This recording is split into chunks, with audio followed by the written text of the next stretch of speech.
Ассалаумағалейкум армысыздар, құрметті қазақ елі, Ермек Албан, қазақтың биі. Тақырыбым қазақ тіл, ана тіліміз деп тақырыпты бастағым келеді. Біз енді жаратушы ием Алла тағала бізді қазақ қылып жаратқаннан кейін бізге өзіміздің әдемі ана тілімізді беріп отыр. Ана тіліміз қазақтың тілі. Сол үшін әр қазақ өзінің ана тілінде сөйлеуге тиіс, сөйлеуге міндетті. Өзіміздің әдемі тіліміз 2,5 миллион сөзіміз бар. Үлкен алпауыт жеріміз бар. Өзіміздің туымыз, мақтанатындай ата-бабаларымыз, батырларымыз, хандарымыз, билеріміз бар. Сол үшін басқа тілде сайрайтын бауырларым айтады ғой, құл ғана өзінің иесінің тілінде сөйлейді дейді. Және де Алла тағала мысық қылып жаратқаннан кейін, мысық үріп жатқан мысықты көрмейсіздер ғой, және де мияулап жатқан итті көрмейсіздер ғой. Қалай көрінеді? Тура солай сіздер де солай көрінесіздер. Ал енді құрметті қазағым, біраз осы ана тіліміз туралы мәселелер қозғалып жатыр. Сол енді мені өзімнің көріп тұрған көрінісім, ол қазақ тілдің мәртебесін қалай көтеруге болатын. Қазір мен өзімнің ойымды айтып кетейін. Бірінші, ол кезінде бізде басқа тілді білмесең, Қазақстанда жүре алмайсың да, және де үлкен жұмыстарға орналасамайсың. Сондай ұғым болғаннан кейін, көрші елдің ықпалы болғаннан кейін, көптеген қазір басшылықта жүрген азаматтардың көбісі басқа тілде сөйлеп, оның ұрпақтары да басқа тілде сөйлегеннен кейін, біздің енді элитамыз дейміз ғой.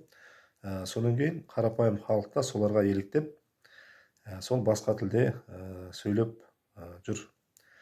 Оны мәртебе санайды. Ал енді біз не істеуіміз керек? Біз қазір халық арасында танымал азаматтар, актерлар болсын, әншілер болсын, блогерлар болсын, басқа да зиялы қауым болсын, біз бәріміз ана тілімізде сөйлеуіміз тиіс.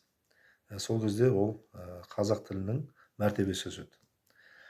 Және де біз басқа ұлттарды сыйлап, қонақжайлылығымызды көрсетіп, 10 қазақ тұрсақ, басқа ұлттың азаматы келсе, жол басқа тіл ана келген қонақ түсінсін деп, жаңағы біз сол тілде сайрайтынбыз.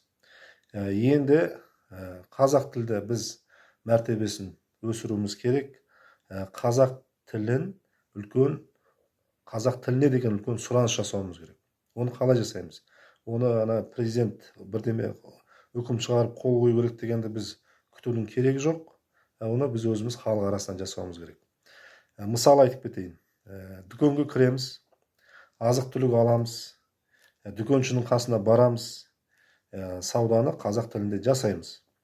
Егер де дүкенші қазақша түсінбесе, қазақша білмесе, сауда жасағысы келмесе, үндемейсіздер, ұрыспайсыздар, сол азық түлікті сол кассаның алдына тастап кете бересіздер.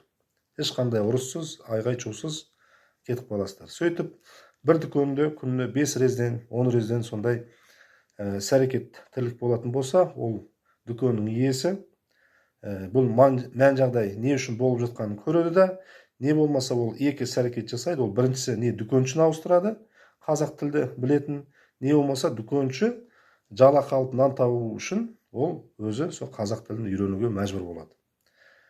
Сөйтіп барған жерлеріңізге ресторан, мейрамхана, кафелер болсын, қандай жер болмасын, жаңағы жанармай АЗС жерлерге, қай жерге бармасаңыздар да, қазақша сіз тұтынушы болғаннан кейін, сіз қазақша сұрауға құқыңыз бар. Қазақша сұрайсыздар, қазақша жауап бермесе, теріс қарап, үндемей кетіп қаласыздар.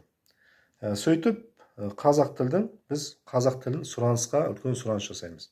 Және де мына өкімет саласының азаматтары қазақтың азаматтығын алу үшін ол азамат қазақ тілінде білу керек. Соны заңға шығарып қойса, және де мына жеке кәсіпкерлер бар, сол жеке кәсіпкерлер жұмысқа алатын болсаңыздар адамдарды, ана тілін, мемлекет тілін білмейтін азаматтардың жалақысын 30%-ға қысқартып тастаңыздар, қысқартып беріңіздер. Сол кезде жаңағы азамат, жұмысқа кіріп отқан азамат, ол өзі мәжбүрлі түрде 1-2 айдың ішінде біздің қазақтың ана тілімізде үйреніп алатын болады. Сол үшін әрқайсысы қазақ айтарым, қазақ тілін үлкен сұранысқа ие болатындай деңгейде біз өзіміз қазақтар бастап жасайық. Рахмет.